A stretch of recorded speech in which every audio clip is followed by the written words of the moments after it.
Software बहू Anamika aeroplane में modern dress पहनकर बैठी हुई थी। उसके बगल में मोनी, पीछे सीट में राज और काव्या बैठे हुए थे।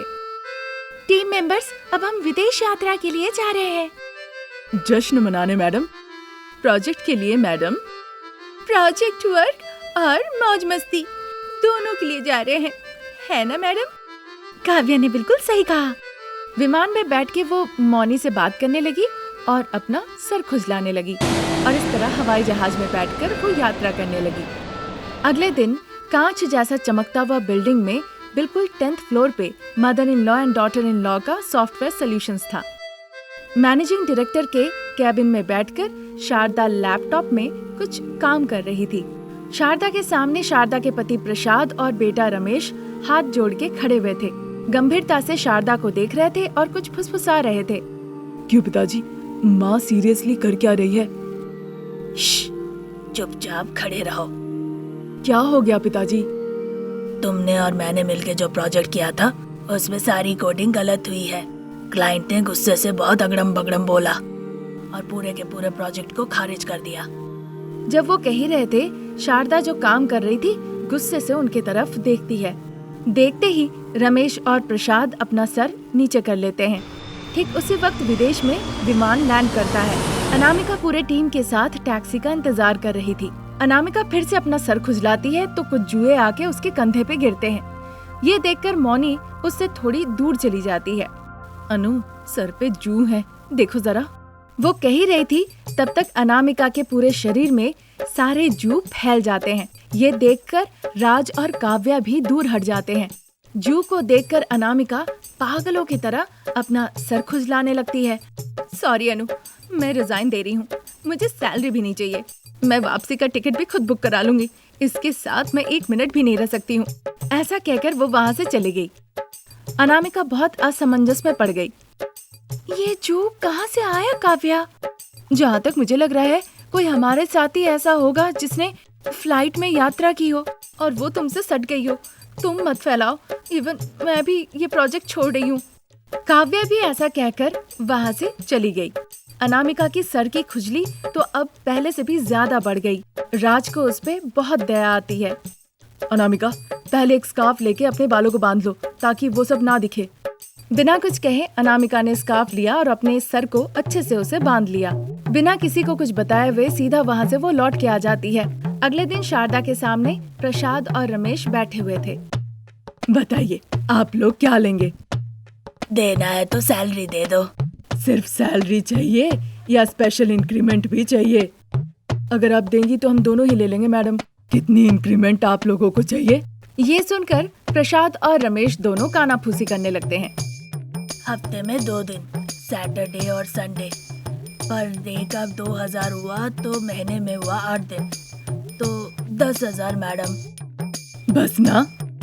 हाँ मैडम। ऐसा कहकर वो फोन उठाती है और अकाउंटेंट मुरली को उसे आने के लिए कहती है। कुछ ही पलों में मुरली भी शारदा के पास आके हाजिर हो जाता है। अब से हर महीने 10,000 इनके अकाउंट से काट के मेरे अकाउंट में आप डाल दिया कीजिए। शारदा के इस तरह से कहने पे प्रसाद और रमेश शारदा को गुस्से से देखने लगते हैं। इस तरह क्यों देख रहे हो?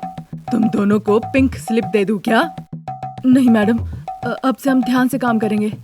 ऐसा कहकर रमेश अपने पिताजी प्रसाद को साथ लेकर वहाँ से चला जाता है। अनामिका जो फॉरेन से लौट आई थी, वो अपने बेडरूम के अंदर से बाहर ही नहीं निकल रही थी, वहीं बैठी थी। वो ड्रेसिंग टेबल के सामने खड़ी होकर खुद को और अपने बालों को देख रही थी। चारों तरफ जू भरे पड़े थे। ये देखकर वो रोने लगती है। प्रोजेक्ट के काम से गई और देखो जू लेके मैं कैसे घर लौट आई। जब वो ऐसा सोच ही रही थी तभी सासू माँ शारदा दरवाजा खोल के अंदर आती है। जू से भरा हुआ बहू का सर देख के सासू माँ बिल्कुल आश्चर्य हो गई। अनामिका सासू माँ को देखते ही बड़े प्यार से उन्हें गले लगाने के लिए आती है। बस इसी के साथ वो शारदा के सर पे भी जू फैला देती है। इसी के साथ शारदा का सर भी खुजलाना शुरू हो जाता है। जाके शीशे में देखती है कि उसके सर पे जू फैल गया है। उसे बड़ा गुस्सा आता है। ये क्या बहू, तुम विदेश गई थी प्रोजेक्ट का काम करने के लिए, उसके बदले तुम वहाँ से जू लेकर आई। अब इससे छुटकारा कैसे मिलेगा? इसमें मेरी कोई गलती नहीं है माँ जी। फिर किसकी गलती है बहू? अब देखो हम दोनों ही इस चीज को लेकर कैसे भुगत रहे हैं। हाँ, जिसलिए मैं आई थी यहाँ, कल नए प्रोजेक्ट मैनेजर आएंगे, वहाँ पे मीटिंग होगी, तुम्हें वहाँ एक्सप्लेन करना होगा। हाय भगवान माँ जी, मुझसे नहीं होगा, कहकर वो सर खुजलाने लगती है। शारदा भी सर खुजलाती है, फिर गुस्से से कहती है, ऐसा मत कहो बहू, अगर ऐसा नहीं हुआ तो कंपनी नुकसान में चली जाएगी, कंपनी बंद करनी पड़ेगी, इसीलिए एक बार सोच के देख लेना। फिर सर खुजलाते खुजलाते शारदा वहाँ से चली जाती है। इसी तरह वो दिन निकल जाता है। अगले दिन सुबह सुबह सासू माँ और बहू रानी सर पे मुंह पे स्कार्फ बांध के दोनों ऑफिस पहुँचती है। वहाँ नई प्रोजेक्ट मैनेजर शालिनी अपनी नई टीम के साथ आकर ऑफिस रूम में बैठी हुई थी। शारदा और अनामिका दोनों उनके पास आती हैं। अनामिका मीटिंग शुरू करती है। लाइट्स ऑफ हो जाती है। प्रोजेक्टर से सीधा लाइट जाके बोर्ड पे पड़ती है और इसी के साथ अनामिका एक्सप्लेन करना शुरू करती है। उसे अचानक से छींक आती है, इतने जोर से कि स्कार्फ ही खुल जाता है। अनामिका के दिमाग से ये बात निकल ही जाती है कि उसके सर पे जूं है। वो स्कार्फ उठा के टेबल पे रख देती है। ये देखकर शारदा परेशान हो जाती है। अनामिका को इशारों से वो समझाने की कोशिश करती है, पर अनामिका समझती ही नहीं। तब तक स्कार्फ के सारे जुएं शालिनी के टीम मेंबर्स के सर पे जाके फैल जाते हैं। इसी बीच प्रोजेक्टर ऑफ हो जाता है और ऐसी लाइट ऑन हो जाती है। सभी लोग अनामिका के सर पे जू देखकर बड़े आश्चर्य हो जाते हैं। तब तक वहाँ पे बाकी लोग भी अपना सर खुजलाने लगते हैं। अनामिका को मामला समझ में आ जाती है। ये प्रोजेक्ट तो बस गोविंदा गोविंदा कहकर शारदा अपना सर पकड़ लेती है। तो ये थी हमारी सॉफ्टवेयर बहू की कहानी। आज की कहानी यहीं तक। नई कहानी लेके हाजिर होंगे, तब तक नमस्कार। फैशन के नाम पे चाहे कितना कुछ भी बदल क्यों ना गया हो, शारदा अभी भी वही पुराने फैशन में ही थी और अपनी जिंदगी गुजार रही थी। सुबह के 8 बज रहे थे। नींद से उठ के शारदा हॉल में आती है। देखती है पति प्रसाद हॉल में बैठ के अखबार पढ़ रहे हैं। वो चारों तरफ देखने लगती है। वहाँ पे ना ही कोई अगरबत्ती जलने की खुशबू थी और ना ही तुलसी के पेड़ के पास कोई दिया जल रहा था। तब शारदा को समझ में आता है कि उसकी गांव की बहू अनामिका अभी भी नींद से जगी नहीं है।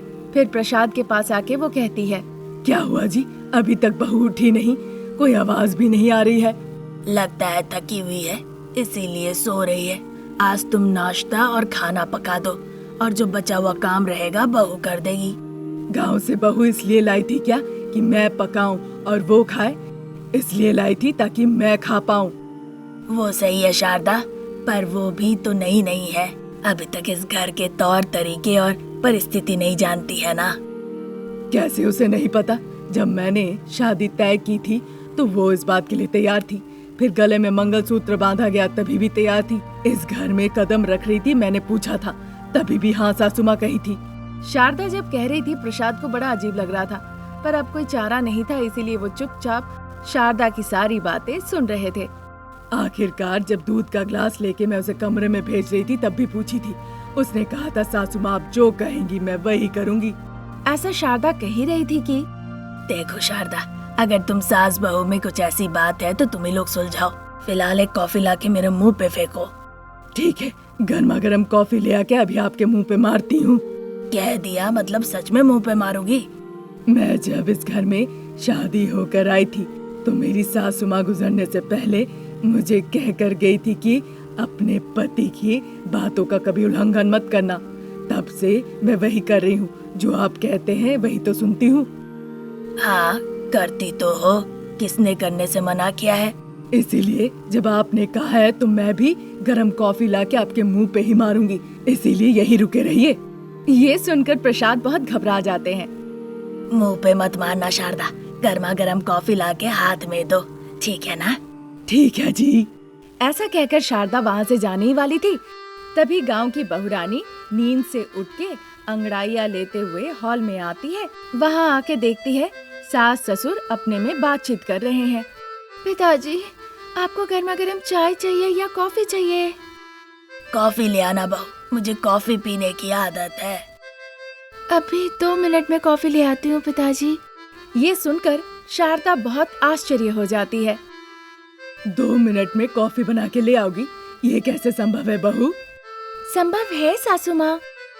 तुम अगर 2 मिनट में कॉफी बना के ले आती हो, मैं तुम्हें 1000 रुपए दूंगी और आइंदा कभी पूछूंगी नहीं। अरे वाह, आज तो मैं बहुत ही अच्छे मुहूर्त में उठी हूँ। उठते ही 1000 रुपए मिल गए, तो सासू माँ 1000 रुपए तैयार रखिए।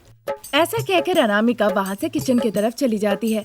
शारदा थोड़े गुस्से से कहने लगती है, रुको बहू, तुम इस गंदे हालत में किचन में कैसे जा सकती हो?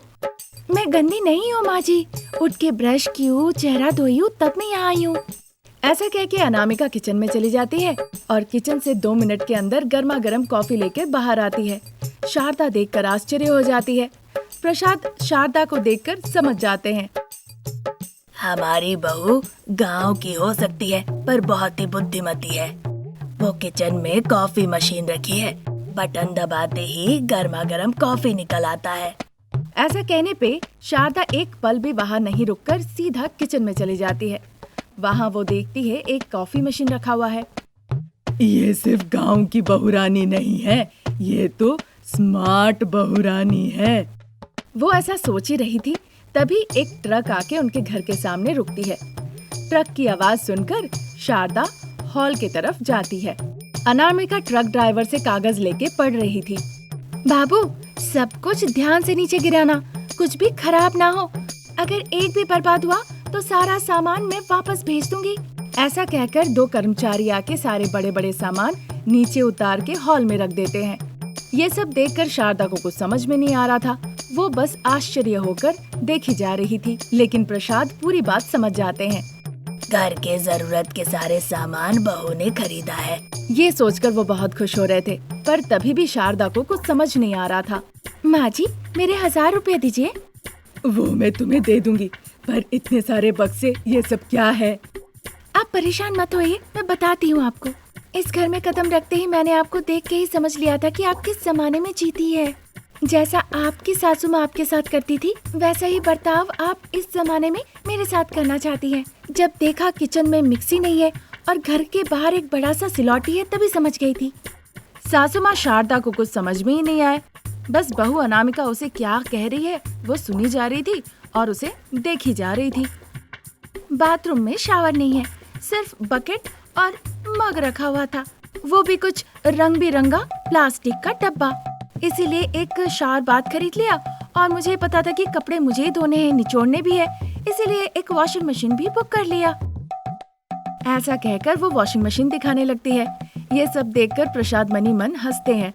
आज के जमाने में बहू के साथ यानी कि मेरे साथ आप लोग चाहते हैं कि मैं झाड़ू उठाऊं और पूरे घर की साफ सफाई करूं।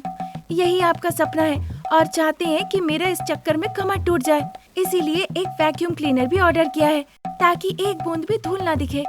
ऐसा कहकर वो वैक्यूम क्लीनर दिखाती है। शारदा बड़े ही असमंजस में देख रही थी और मनी मन कहने लगी, ये स्मार्ट गांव की बहू है, ये माने बिना मेरे पास कोई विकल्प नहीं। ऐसा वो सोच ही रही थी कि माँ जी, इडली बैटर, डोसा बैटर बनाने के लिए मैंने एक ग्राइंडर भी मंगवाया है। ब्रेकफास्ट में चटनी बनाने के लिए चटनी जल्दी से मिक्सी में बन जाएगी। देखिए, इस तरह से वो एक एक सामान दिखाती है। शारदा को कुछ समझ में नहीं आता, इसीलिए वो वहाँ से चुपचाप चली जाती है। ये सब देखकर प्रसाद हंसते हैं। आखिरकार शारदा ने ऐसी बहू लाई जो उसे ही सबक सिखा दे। ऐसा कहकर वो बड़े खुश हुए। आज की कहानी यहीं तक। नई कहानी लेके फिर हाजिर होंगे। नमस्ते।